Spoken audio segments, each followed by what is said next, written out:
Hi, James Proctor here, Managing Director of the Inteq Group.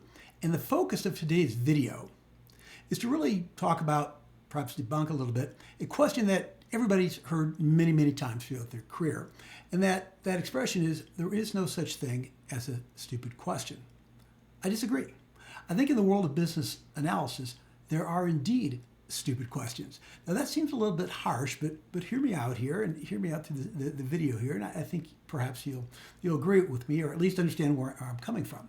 So I define a stupid question, at least in the context of business analysis, is a question that a business analyst could have and should have resolved prior to engaging a subject matter expert or a group of subject matter experts or other stakeholders, right, in a business analysis discussion.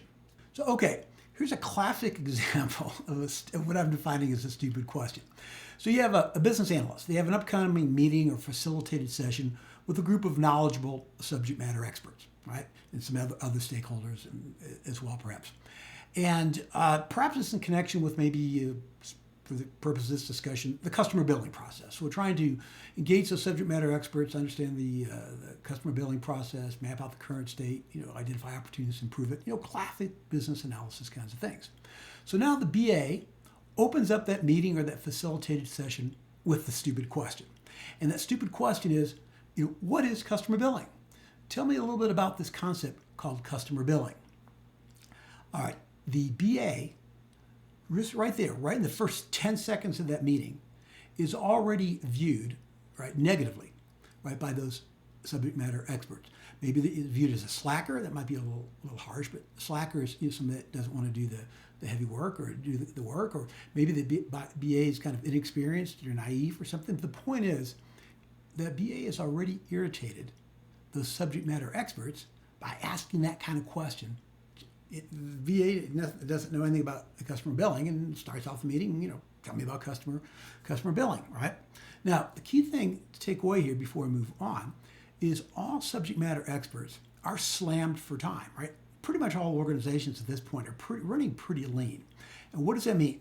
When that subject matter expert, a group of subject matter experts, is in a particular meeting or facilitated session with you or with a particular BA, nobody's covering for them back at their day-to-day work activities. We call that the one deep problem, right? There's nobody covering for them. So when they finish that particular session, they've got to come back and go do the work they would have done if they weren't in that particular session.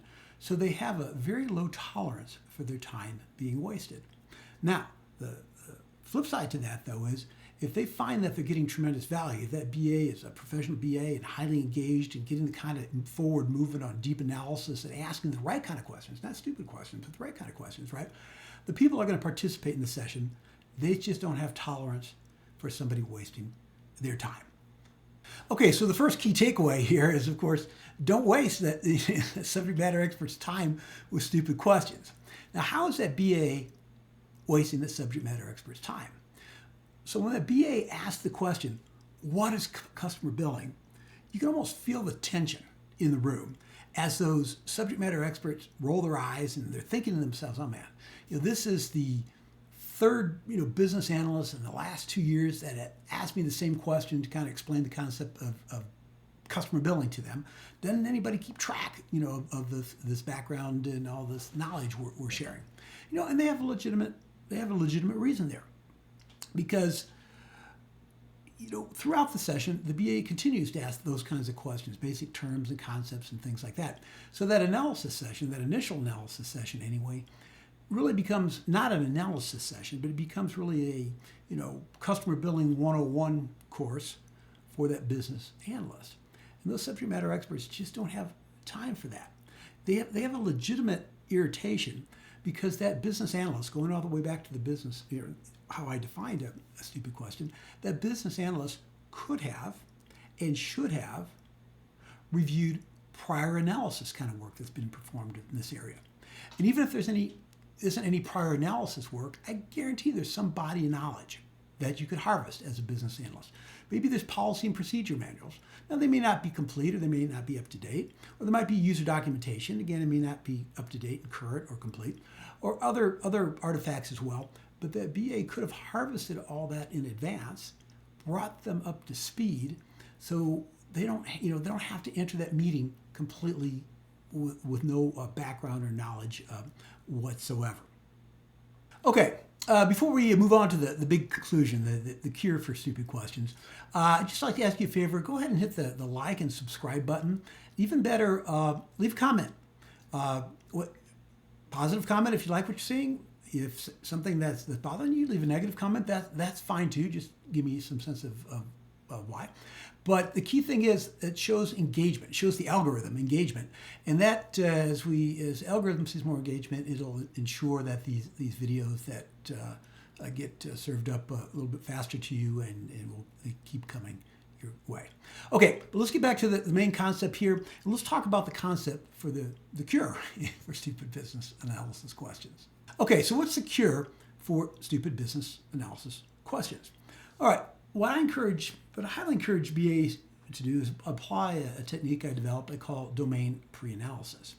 And really, it's exactly what it sounds like, and we just touched on that just a few minutes ago, is before engaging those subject matter experts and other stakeholders for this first time, bring yourself up to speed first.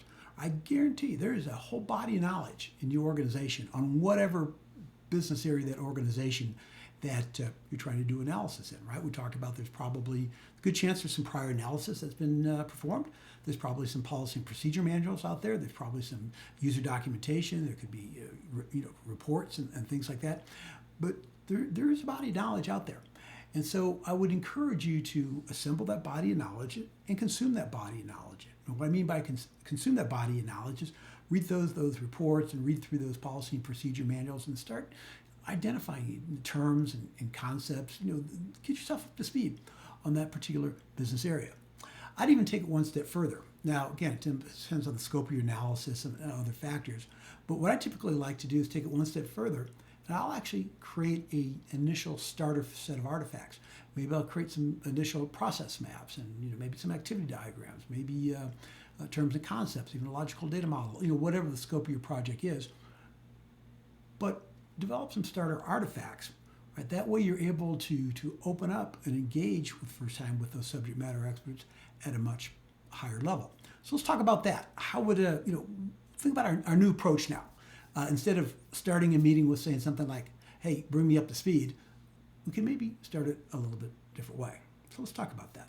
Okay, so what's our new approach for opening those meetings with our subject matter experts? All right, so as a BA, if I've done the domain pre-analysis, I can come into that meeting with a more informed, kind of authentic perspective. I can say something like, hey, the focus of our session today, we're going to be talking about customer billing. But prior to the session, this is what I'm talking to the subject matter expert. Prior to the session, I went and put together and assembled all the great work that's already been done over the last couple of years in this particular space, and I've taken a look at and I've gleaned the background and information I can to have this session with people today. So I have a good I'm saying the subject matter experts, right? For this particular session, I've gleaned that information, and I'll say something like, I have good basic understanding of the space, but I'm not a subject matter expert. It's important to say that. I'm not holding myself as a subject matter expert. You're the subject matter experts, but at least, I've got myself to the point where we can have a good, engaged conversation, right? And also, if you've created some starter artifacts, just keep that, put that into the discussion as well. And say, I've already created some starter process maps or whatever it is. And then I would, after that, say, but however, clearly this is just a starting point. There's going to be gaps and inaccuracies and things like that, but it's a great place to start having a discussion. Now, your subject matter experts, the people in that particular session, are really going to respect you as a BA. In their mind, they're thinking, okay, here's somebody that's not wasting my time. They've done the work that could have been done and should have been done prior to being here. They're not saying that, but that's what they're thinking in their mind, and I appreciate that doing that. And they're also going to start viewing the BA, you in that BA position, as having a high get-it factor. Now, that's real important that your subject matter experts view you as having a high get-it factor.